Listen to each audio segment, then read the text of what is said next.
The Secrets Beneath Room 37. Before we start, like and subscribe my channel for more amazing stories.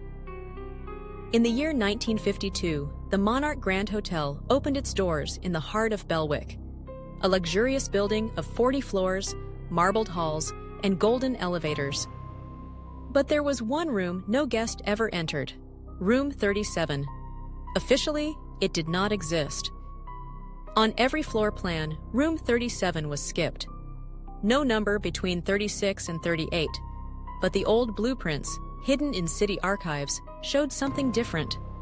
A small room on the 13th floor, labeled simply storage. Over the decades, staff whispered about strange noises, unseen footsteps, lights flickering. One maid claimed she saw a boy standing in the hallway, but when she blinked, he vanished. In the present day, Detective Leo Danner was investigating the disappearance of a tourist named Carmen Wells, last seen checking into the Monarch Grand. Her security footage ended at the elevator on the 13th floor. No exit, no hallway footage, no trace. Leo was known as the one who solved cold cases others had buried. When he was assigned the Monarch mystery, he immediately requested the original construction files. That's how he found the missing room. He arrived at the hotel in the late evening, wearing a gray coat and a look of determination. The receptionist, an elderly man named Howard, warned him gently, "I've worked here for 40 years, sir." "Don't go near the 13th floor," Leo raised an eyebrow. "Why not?" "Because some doors, once opened, stay open forever." He rode the elevator to floor 13. The doors opened with a heavy chime. The hallway was silent, the air colder than it should have been. Room numbers 35, 36, then 38. But the wall between held a narrow seam, barely visible. A hidden door. Leo touched it. It creaked open. Inside was a dusty, windowless room. One small table, a single chair, and on the wall, hundreds of names carved into the plaster. One name near the bottom had been scratched recently. Carmen Wells. He pulled out his flashlight and examined the carvings. Each name had a date, all dated the same, the 3rd of April, and they spanned over 100 years.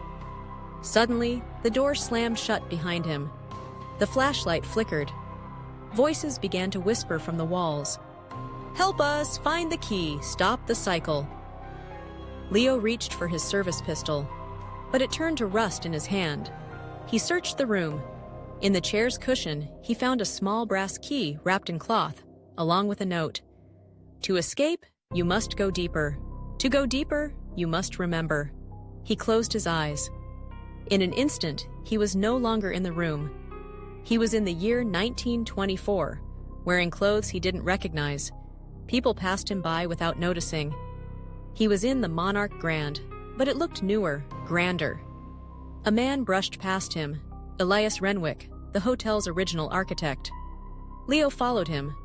Renwick entered a restricted area marked private.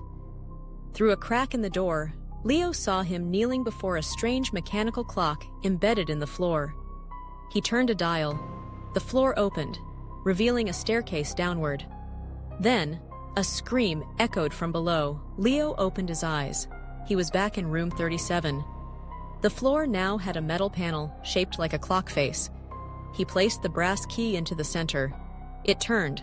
The panel slid open, revealing stairs made of iron and stone. Leo descended. The air grew heavier. Below was a chamber lined with mirrors, each showing a different version of the Monarch Grand. Through time, one showed the grand opening in 1952. Another showed the aftermath of a fire in 1978. One mirror showed the future, the hotel in ruins, overrun with vines.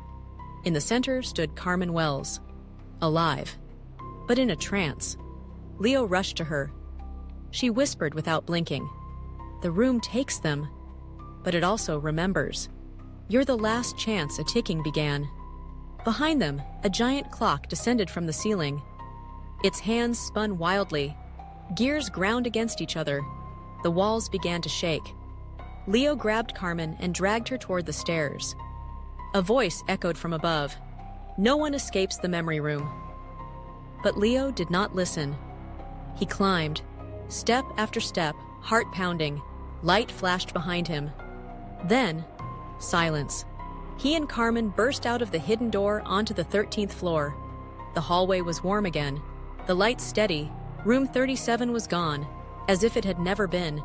Carmen collapsed in tears. "I thought I'd be lost forever." Leo looked at the wall. The seam had vanished. He called in backup, but no one found any trace of a hidden chamber. The official report called it an overreaction. Stress. Delusion. But Leo knew the truth. That night, at home, he found a new name carved into his bathroom mirror. Leo Danner, April 3rd. The room remembered him now, and next April, it might come calling again.